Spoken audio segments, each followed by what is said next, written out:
Hello everyone, आप सभी का मेरे इस यूट्यूब चैनल में स्वागत है। आज मैं एक स्टोरी लेकर आया हूँ एक नेवले से संबंधित। तो आइए इस स्टोरी को शुरू करते हैं, समझते हैं और अपना इंग्लिश इम्प्रूव करते हैं। So let's start. It had rained heavily all night. अब इसका ट्रांसलेशन क्या होगा? ऑल नाइट मतलब सारी रात, हेविली ज़ोरदार, हैड रेन्ड बारिश हुई थी। इट, अब इस इट का बेसिकली यहाँ कोई मीनिंग नहीं निकल रहा है, ठीक है।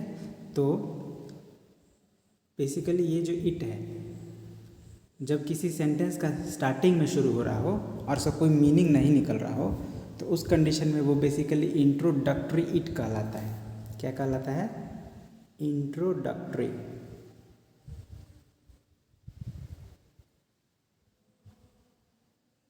Introductory it. अब इंट्रोडक्टरी इट का मतलब ये इंट्रोडक्शन, परिचय कराने के लिए इसका इस्तेमाल होता है। ओके, तो बेसिकली ये जब किसी स्टोरी का शुरू होता है या किसी सेंटेंस का शुरुआत होता है तो शुरुआत में ही आता है और इसका मकसद होता है बस एक इंट्रोडक्शन कराना, है ना। इसका कोई मीनिंग नहीं होता है, इसीलिए इसको इंट्रोडक्टरी इट कहते हैं। इट के साथ साथ कभी कभी देयर भी यूज़ होता है, तो ये डिपेंड करता है, ये ग्रामेटिकल पार्ट है जिसको हम लोग कभी आगे का वीडियोज़ में समझेंगे, है ना। तो जैसे पिछले वीडियोज़ अगर आप लोग देखे होंगे तो उसमें इंट्रोडक्टरी देयर मैंने आप लोग एक्सप्लेन किया था, तो उसी तरह से ये इंट्रोडक्टरी इट है। इसका यहाँ कोई पर्टिकुलर मीनिंग नहीं है। तो एक बार फिर से हम लोग पढ़ते हैं और समझ लेते हैं। It had rained heavily all night, सारी रात ज़ोरदार बारिश हुई थी। The sunlight was a little pale. Sunlight मतलब समझ रहे हैं, सूर्य प्रकाश। ए लिटिल मतलब हल्का, पेल मतलब पीला, मतलब फीका कह सकते हैं। सुबह सुबह का जो सूर्य प्रकाश होता है वो फीका होता है, मतलब वो हमको उतना तेज नहीं लगता है, तो उसी को हम लोग कह रहे हैं ए लिटिल पेल, हल्का फीका था। वाज मतलब था, ठीक है ना। वाज का मीनिंग जनरली था निकलता है मोस्ट ऑफ द टाइम। तो इसका मतलब क्या हो गया? The sunlight was a little pale, सूर्य प्रकाश हल्का फीका था। Teddy, a young boy of 10, ran out into the garden. टेडी जो एक 10 साल का छोटा लड़का है, ran out बाहर भागा, into the garden बगीचे में। he saw a mongoose, वह देखता है एक नेवले को। lying wet and still, lying का मतलब होता है पड़े रहना, ठीक है।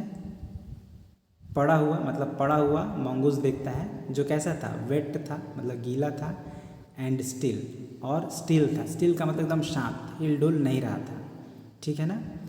ऑन द ग्रास, घास पर, गार्डन में घास था, घास के ऊपर ये मंगूस गीला और एकदम शांत पड़ा हुआ था। Here's a dead mongoose, Teddy called out to his mother. Let's bury him.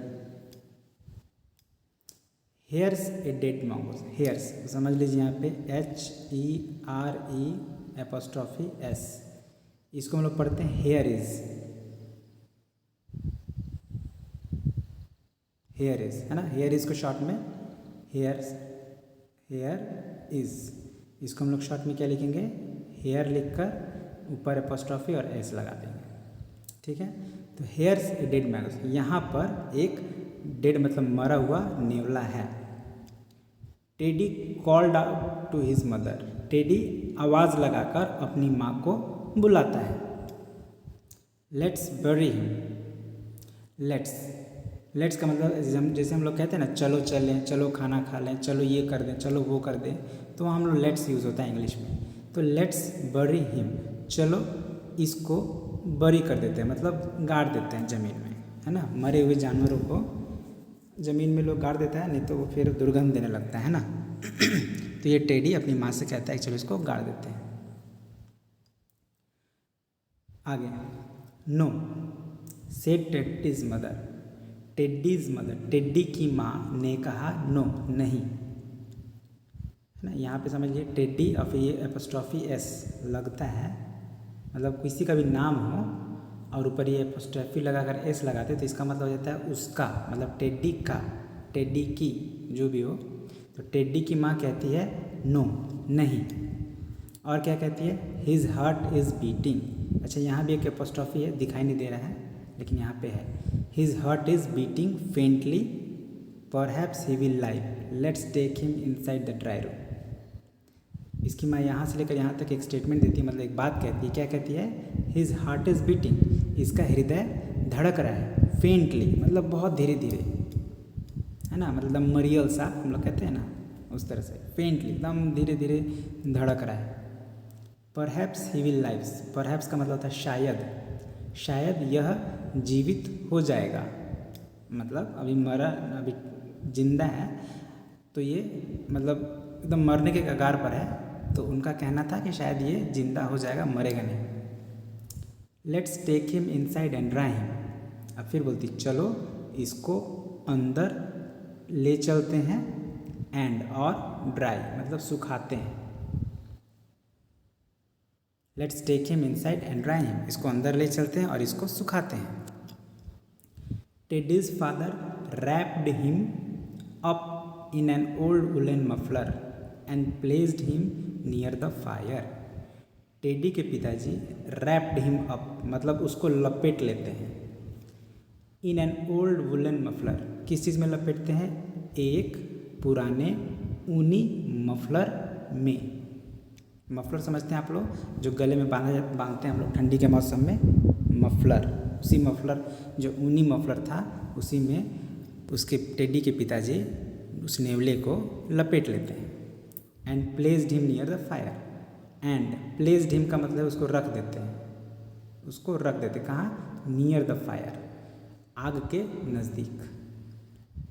सारा रात भीगा होता है बारिश में, देह उसका ठंडा हो चुका होता है, तो इसीलिए उसको, और गीला भी रहता है, इसीलिए उसको आग के नज़दीक रख देते हैं ताकि थोड़ा वो उसके अंदर गर्मी आए और उसका बॉडी जो वेट है वो ड्राई हो जाए।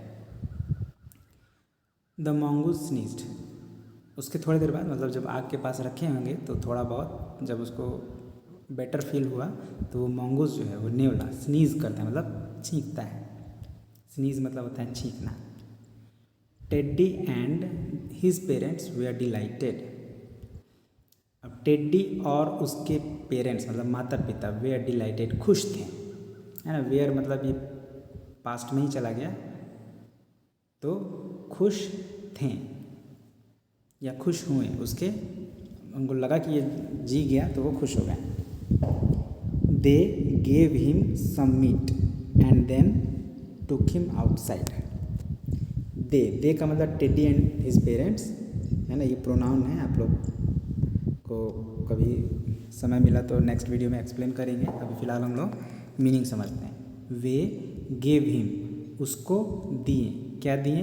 सम मीट, थोड़ा मांस खाने को दिए। And then took him outside, और उसके बाद टुक हिम, उसको लेकर गए कहाँ? आउटसाइड, बाहर, उसको बाहर लेकर गए। He sat in the sun and shook his fur. He मतलब कौन? वो नेवला। सैट मतलब बैठा, सिट मतलब बैठना, सिट का पास्ट फॉर्म सैट मतलब बैठा। कहाँ बैठा? इन द सन, धूप में बैठा, हाँ। सुबह सुबह थोड़ा सा दिन चढ़ गया होगा, धूप अच्छा सा निकल गया तो उसमें वो बैठा। एंड शूक हिज फर, और शूक का मतलब होता है हिलाया। शेक मतलब हिलाना, SHAKE, शेक मतलब हिलाना, और इसका ये होता है पास्ट फॉर्म शूक, हिलाया। क्या हिलाया? हिज फर मतलब अपर पार्ट का जो उसका रोंवा था, मतलब फर का मतलब उसका जो रोएदार बॉडी होता है उसको फर कहते हैं। उसको हिलाया वो, कब तक हिलाया? Till it was quite dry, तब तक। टिल मतलब तब तक हिलाया जब तक कि वह क्वाइट ड्राई, बिल्कुल सूख नहीं गया, है ना। क्वाइट का मतलब होता है, हम लोग जिसे बोलते हैं ना बिल्कुल, हाँ, कंप्लीटली, जब तक वो पूरी तरह से सूख नहीं गया तब तक वो उसको अपना फर को हिलाया ज़ोर से। He then shook his long fluffy tail, वह उसके बाद शूक मतलब हिलाया अपना लंबा रोएदार पूंछ। फ्लफी मतलब रोएदार, अपना लंबा रोएदार पूँछ हिलाया, अपना फर हिलाने के बाद अपना रोएदार और लंबा जो पूँछ होता है उसका वो हिलाया। Till it looked like a bottle brush, तब तक हिलाया जब तक कि वो लुक्ड लाइक मतलब दिखने लगा, किसके जैसा दिखने लगा, तो बॉटल ब्रश। बॉटल ब्रश आप लोग जानते हैं, जो बॉटल को साफ़ करने के लिए एक ब्रश आता है, तो बॉटल ब्रश की तरह उसका जब तक पूँछ दिखने नहीं लगा तब तक वो उसको हिलाया। He started taking interest in Teddy and the things around him. He मतलब वह स्टार्टेड शुरू कर दिया, टेकिंग इंटरेस्ट रुचि लेना शुरू कर दिया, किस में, in Teddy and the things around him, Teddy में और जो थिंग्स जो उसके आसपास, अराउंड मतलब होता है आसपास, आसपास जो चीज़ें थीं उसके उसमें वो इंटरेस्ट लेना शुरू कर दिया। टेडी में और उसके आसपास जो चीज़ें थीं उसमें इंटरेस्ट लेना शुरू कर दिया। He followed Teddy around the house and into the garden. He मतलब वह नेवला फॉलो करता था, फॉलो करना मतलब उसके पीछे पीछे रहता था, किसके, टेडी के, वो जो टेडी लड़का था उसके पीछे पीछे रहता था। अराउंड द हाउस, घर के चारों तरफ, मतलब वो घर में जहाँ भी जाता था, टेडी जहाँ भी घर में जाता था वह नेवला उसके पीछे पीछे चला जाता था। एंड इनटू द गार्डन, और बगीचे में भी, घर के साथ साथ बगीचे में भी उसके पीछे पीछे वो घूमता रहता था। At night he slept in teddies room. At night मतलब रात में, ही स्लेप्ट वह सोता था, इन टेडीज रूम टेडीज के रूम में, टेडी के कमरे में सोता था। यहाँ जो मैंने ये मार्क किया हुआ है ये मेरे अकॉर्डिंग थोड़ा सा डिफ़िकल्ट वर्ड है, आप इन पर ज़्यादा ध्यान दीजिएगा। वैसे डिफ़िकल्ट वर्ड नहीं है, मगर जिनको लगे कि ये डिफ़िकल्ट वर्ड है वो थोड़ा इस पर ध्यान दीजिएगा। In the morning he came to breakfast sitting on Teddy's shoulder.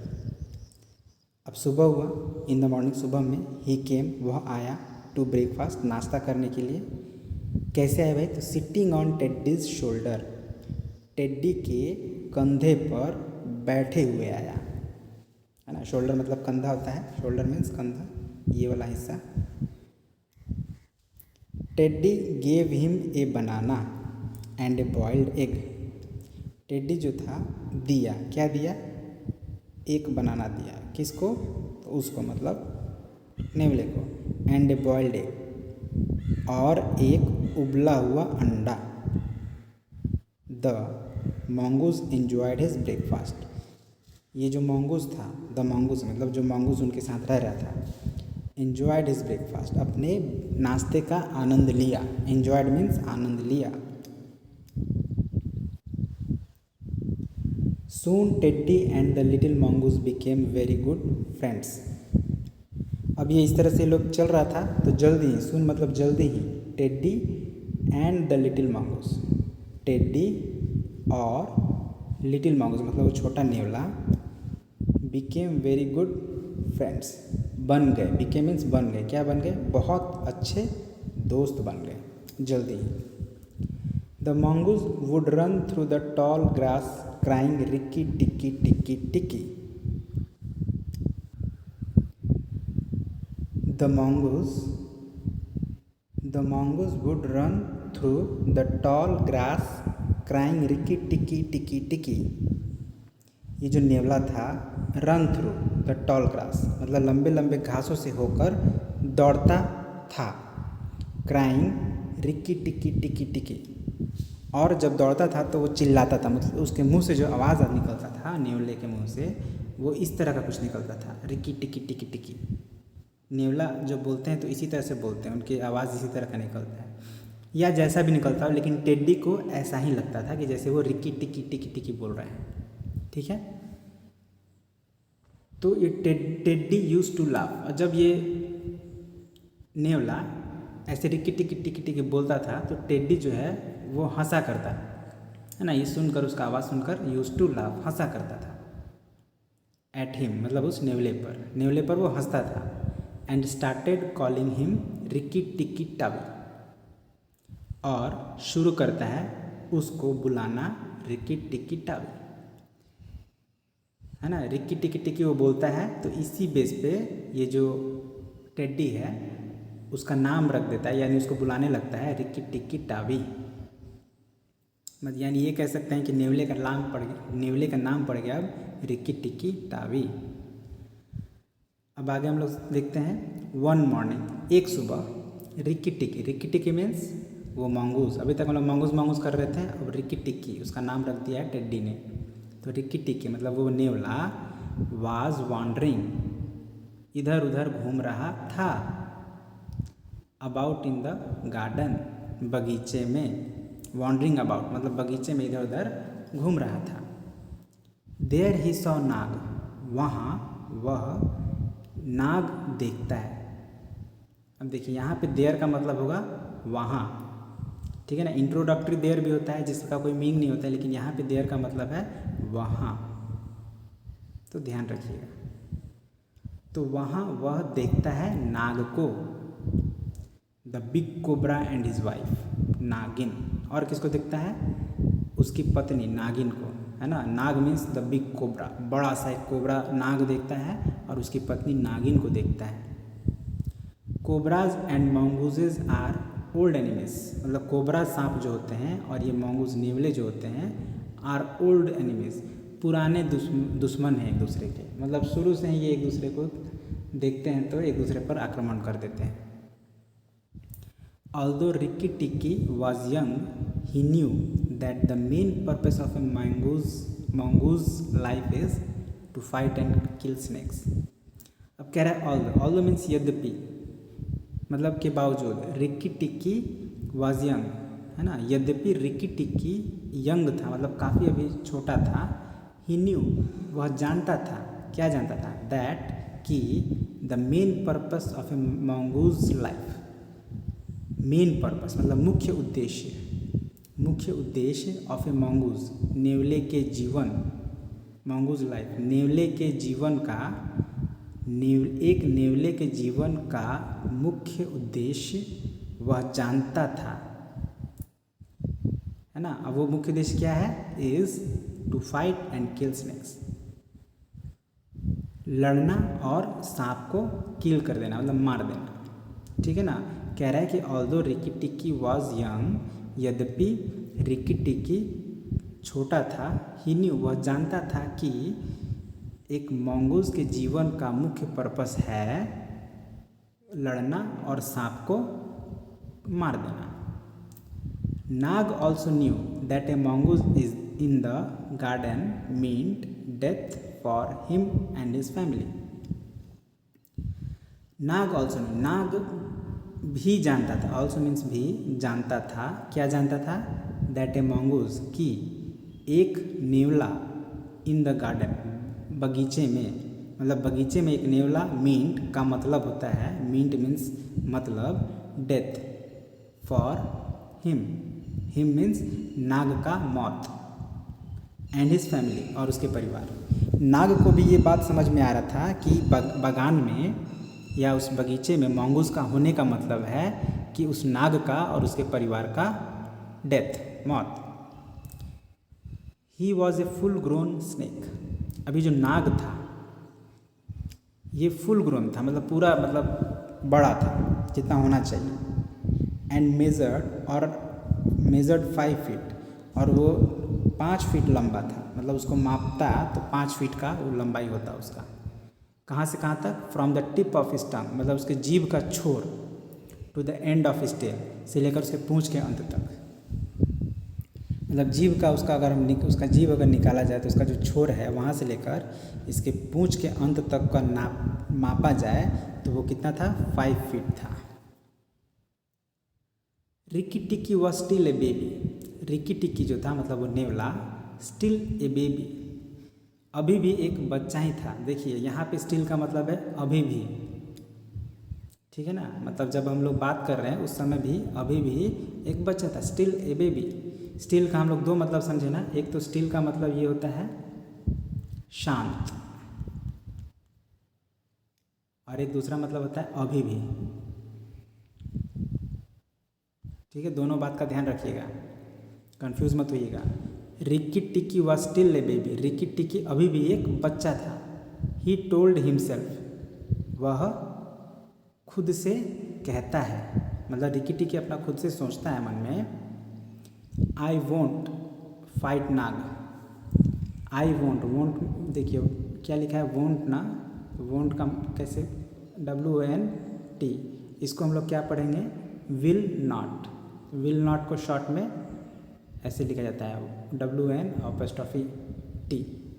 तो ये हो गया वोंट का मतलब will not. I will not मतलब मैं नहीं लड़ूंगा, आई विल नॉट फाइट, मैं नहीं लड़ूंगा किससे, नाग एंड नागिन, नाग और नागिन से मैं नहीं लड़ूंगा।